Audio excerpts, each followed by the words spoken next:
how they would bring more moral decay. And then finally, those legs of iron representing the Roman Empire. That marching army that when they marched were like an iron mechanism that would go in and conquer the known world.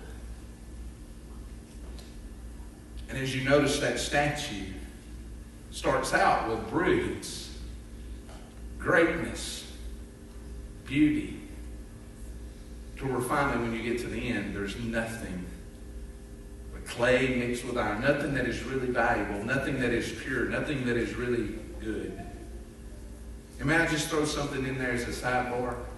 That shows you the progression of man. God created us good.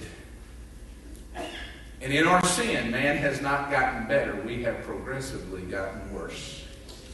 And it will continue that way until Jesus comes back. But in verse 41, you see this stone that comes and it strikes down all of these kingdoms. Why? Because God has a plan in place, and there has never been a kingdom, so to speak, on earth since the destruction of the Roman Empire, to where one government ruled all the known world. But there is a plan in place, and it's God's plan for Jesus to rule. So Daniel gives this explanation.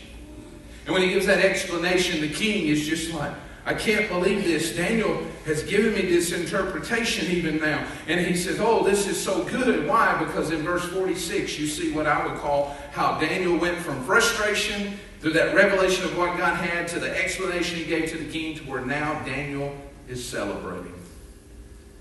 Verse 46 says this, Then King Nebuchadnezzar fell on his face and paid humble respect to Daniel. And he gave orders to present to him an offering and incense. And listen to this reply. And the king responded to Daniel and said, Your God truly is a God of gods and a Lord of lords and kings and a revealer of secrets, since you have been able to reveal this secret. And what happened? He promoted Daniel, and Daniel says, King, I've got 3 buddies. They need a position in my cabinet. And he appointed them over the affairs of the kingdom.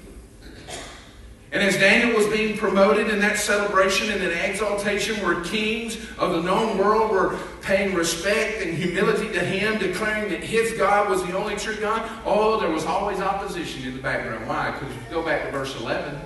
Verse 11 tells you what exactly was going through the magicians and soothsayers' mind. They said, O king, what you have required from us, no man can interpret.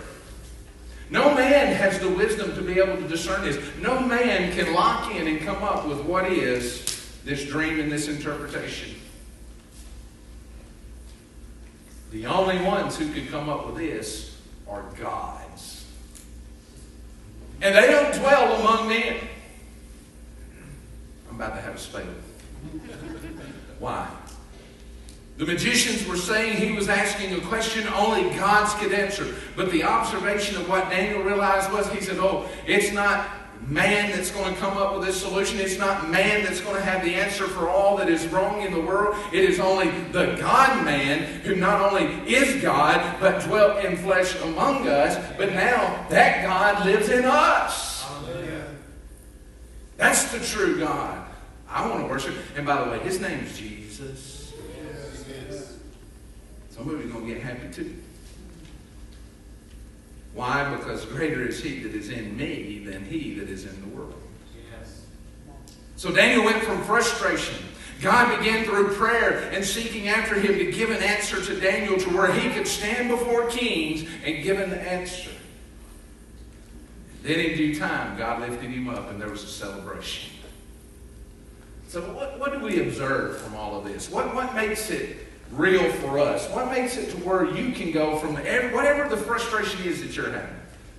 And there's going to be times that Brother Jeremy, Brother David, Brother Tommy, deacons, other people in the church aren't going to be able to explain things to you. So what do? You got to seek God with prayer. And you got to do it because it might not seem to others that it's life-shattering and life-changing. But I tell you this, when you're really frustrated to the point they were, It feels like life and death. So what do? You pray. And you seek God, and He answers. What observations do we have for Daniel that will be good for us? Number one, false gods are useless. There you go. Yeah. False gods are useless. Y'all know I love Alabama football, and by the blessing of a dear saint, I was able to take some of our family to the ball game last night. I still smell like cigar smoke, and it's not because I was smoking. I've grown up pulling for the Crimson Tide. I told them I was predestined to be an Alabama fan because they won a championship the year I was born. Or he's predestined to be an Alabama fan. Why? Because they won a championship in 2011 when he was born. Paisley and Aubrey, they went through some rough times. You know what I was realizing yesterday? There's a lot of people that have false gods in their lives. I just watched people. Didn't really care. We went over to Gorgeous and watched the band play and watched kids use their talents to support a team they would cheer for, and had a little fun there. Ran into some of our church folks while we were there, and no, they weren't smoking cigars either. So if they did, it was after I was already gone. But I just watched people. And I began to wonder, what would have happened had the score been flipped? I'll be the first to tell you, I don't like hearing Rocky Top. I don't.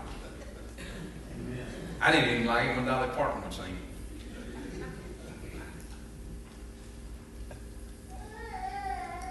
Saw one sign that says, "They some snitches." How many people, their whole world would have collapsed last night had the score been flipped? Meanie. 2 losses for Alabama. Meanie. You know what I'm learning about the world? The world will offer you all kinds of false gods that will cause frustrations in your life. Yeah. And the Bible has told us over and over, "Thou shalt have no other gods before me." That's the truth. So many people are getting in a hurry to serve the world and the world's problems, and look, politics can become a god if you're not very careful. Yeah, that's true. But false gods are useless. You know what else I've observed in this passage? And I love this. Why? Because the God of Israel never forsakes His people. His people.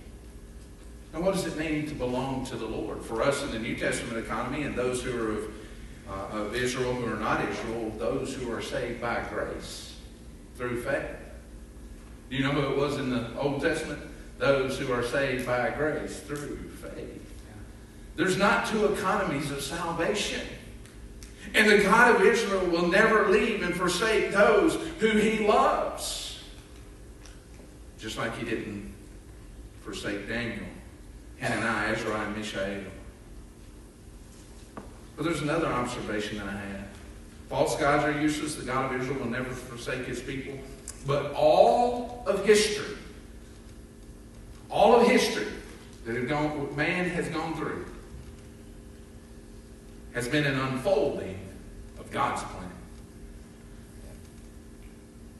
All of the future will be a revelation of God's plan. Now the question for all of us is, are we going to be a part of His plan? Observation number 4. All earthly kingdoms will fail and fall. Why? Because there is only one king that will ever reign over the planet Earth. And that's the King of Kings and Lord of Lords, Jesus. But then the last, one day all of us will stand before the King. Yeah, there you go. And right now we have a great opportunity. Why? Because with all that is going on in the world, all the anxiety, all the stress, all the problems that we can face, the question is, are we coming before Him now with prayer and supplication and thanksgiving in our heart, letting Him know, God, this is frustrating. I need you to speak to me through your word, through your truth. God, I need to seek you in prayer by your Spirit. God, you need to show me why all this is. And whenever you take what God shows you through His Spirit, through prayer, through His word, you begin to develop what we call a biblical worldview of everything that is happening. And when you begin to see it that way, you're able to understand, oh, that's why this is this way. This is why man is not getting better. This is why man is getting deeper into sin. This is why man, left alone, will not seek after God, but will seek after false gods. This is why homes are in trouble. This is why relationships are struggling. This is why children are rebelling. This is why the world around us is in chaos. God, what are we to do? And when He shows us the truth, that it's not anything of us, but it's all of Him. And when we seek Him and we find Him, and we start telling people about the blood of Jesus that was shed for them, well, there's going to be opposition. But in the midst of opposition, you can begin to celebrate. You can begin to cheer. I thought it was interesting last night because there was a lot of orange. I mean, that pukey pumpkin orange. And boy, they were proud. But by the time that Rammer Jammer started playing, there wasn't a lot of gold balls and all this other stuff being said. You know what's kind of amazing? When the world is celebrating all that it's doing, we can still proclaim Jesus is Lord. And you can take your frustrations to celebrations if you bring it to Him. Father, this morning we thank you for your love. We thank you for your mercy. God, I pray that if someone here is, Lord, they're anxious, they just feel on edge, they're stressed, God, let them come to you this morning. God, you've revealed to us what Daniel and his counterparts did. They came to you, they sought you, they found you, they heard from you. God, you gave them favor before a world that needed answers. And God, you let someone come this morning, and Lord, you let them bow before you. God, let your countenance fall upon them. Lord, if they need to be saved, save them first and foremost. Because the things we're facing in this world have to be spiritually discerned. And so, Lord, I pray that if someone here is lost, and maybe they're like Nebuchadnezzar, they say, oh, Daniel, your God is the true God. They've realized that Jesus is the only hope they have. Then, Lord, you let them come and be saved. But, Lord, my heart is especially moved for those that are frustrated. Lord, they're stressed. There's anxieties. There's all kinds of things. Let them come and find you and find rest. Greater is He that is in us than he that is in the world. Children were singing it. Adults were singing it. God, your people should sing it. So, Lord, whatever you want to do today, turn our frustrations to celebrations as we worship you.